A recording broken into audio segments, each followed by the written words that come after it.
Lalu yang kedua adanya ayamnya. Ayamnya direndam pakai. Yang kedua untuk perendaman ayamnya di sini saya pakai yang pertama penyedap rasa, boleh roiko boleh masako. Yang kedua kita pakai soda kue. Kayak gitu ya. Oh, sudah kue ini direndam. Nah, betul.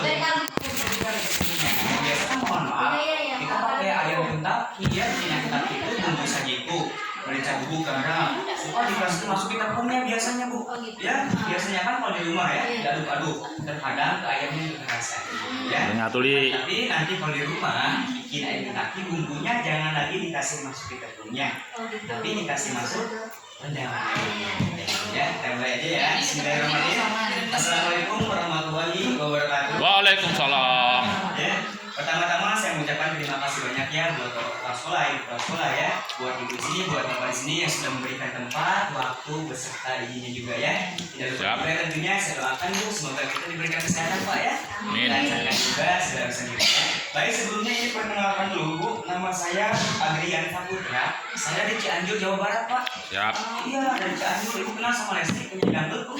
Ya, pasti kenal ya. Nah, kalau mau tahu, mantan saya dulunya bu. Ya, mantan saya. Mantan ya, mantan tetangga maksudnya bu ya. Mantan tetangga ya. Mantan tetangga ya. Iya. Dan alhamdulillah juga bu. Dan alhamdulillah juga bu, saat ini saya perwakilan juga dari satu perusahaan bu yang ada di Bandung. Jadi perusahaan PT Rangga Sentosa sudah mengeluarkan alat terbaru yaitu panci serbaguna bu. Untuk nama pancinya ini panci QR, untuk ukurannya 24 cm. Jadi besar enggak, kecil juga enggak. Jadi ideal buat dipakai sehari-hari bu, ya.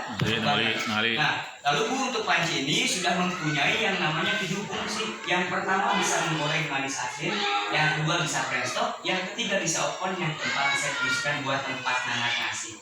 Ya, kayak gitu. Nah, bu akan tapi selain saya promosi alatnya, di sini saya mau berbagi resep, berbagi trik cara pembuatan ayam Kentucky yang praktis dan juga bisa higienis. Ya. Karena kenapa? Karena untuk bahan-bahannya kita tahu sendiri. Yang pertama kita pakai penyedap rasa.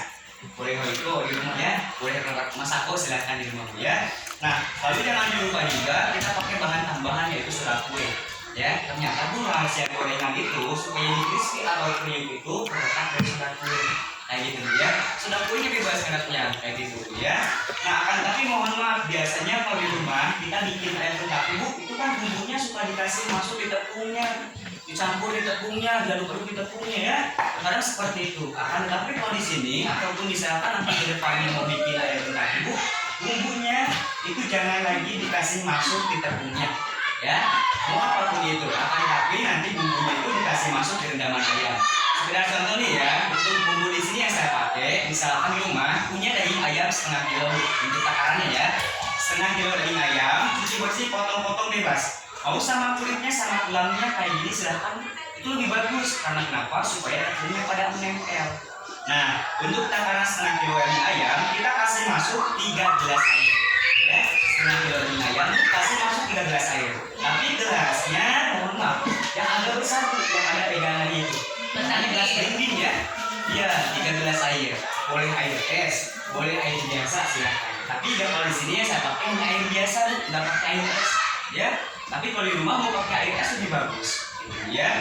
Nah untuk setengah kilo daging ayam kasih masuk 3 gelas air, lalu ibu kasih masuk penyedap rasanya, roiko atau masakonya itu cukup 2 bungkus, ya. Kasih masuk larutkan. Kalau sudah larut, tinggal jangan dilupa ibu kasih masuk untuk soda kuenya, kembangnya ya. Nah mohon maaf sebelumnya kalau untuk soda kue ibu jangan dikasih masuk banyak-banyak, nanti hasil ayam Kentucky-nya pahit ya. Gitu. Nah untuk soda kuenya itu kalau di rumah, walaupun takaran setengah kilo daging ayam, 2 penyedap rasa, 3 gelas air, soda kuenya cukup di ujung sendok saya ini. Ya, kasih masuk di mana? Kasih masuk di rendaman ayam. Ya, misalkan mas, saya mau pakai bumbu yang sudah jadi kayak seperti sajiku, ya merica bubuk atau garam, atau misalkan kamu bawang putih, silakan. Akan tetapi saya sarankan lebih baik dikasih masuknya di rendaman ayam, ya supaya apa? Supaya bumbunya meresap kayak gitu ya. Nah ini bu kalau misalkan di rumah semua bumbu sudah dikasih masuk di sini, jangan langsung digoreng, ya. Jangan langsung digoreng, tapi dimarinasi dulu atau direndam dulu ya. Nah ini untuk minimal perendaman bu selama 15 hari bu supaya bumbunya 15 menit bu ya. 15 menit ya. 15 menit bu ya. Iya. Minimalnya 15 menit bu ya. Minimalnya 15 menit aja. Tapi alangkah bagusnya gini kalau di rumah sebelum kita berangkat mengajar kita rendam, kasih masuk bumbu, rendam lagi bu, kasih masuk kulkas. Nanti pas habis pulang aja baru kita goreng itu lebih bagus. Karena apa? Semakin rendamnya lama, semakin meresap bumbunya. Nah gitu bu ya. Nah ini tentunya sudah dari pagi kita rendam bu, tinggal kita kasih masuk ke tepungnya. Jadi kalau tepungnya jangan lagi dikasih masuk apa-apa, tawar saja bu ya. Jangan dikasih masuk apa-apa. Karena apa? Karena bumbunya udah ada di rendaman ayamnya bu ya. Nah tinggal kita kasih masuk, ada beberapa potong ayam. Misalkan mas saya nggak suka ayam, pengen diganti menunya pakai udang, tahu ataupun misalkan mau pakai jamur silakan. Caranya seperti ini bu ya kalau di rumah. Tuh, tinggal kita kasih masuk. Nah tinggal kita aduk-aduk ya, tinggal kita campurkan sama tepungnya. Akan tetapi kalau di rumah bu, cara penepungannya pakai tangan langsung aja ya. Gitu ya, diremas-remas, dikepas-kepas supaya apa bu? Supaya hasilnya lebih bagus, lebih melekat lagi, lebih padat lagi kalau misalkan di rumah bu, pakai tangan langsung ya. Kenapa mas bagusan pakai tangan, sedangkan masnya pakai sendok? Mohon maaf bu ya, kalau misalkan saya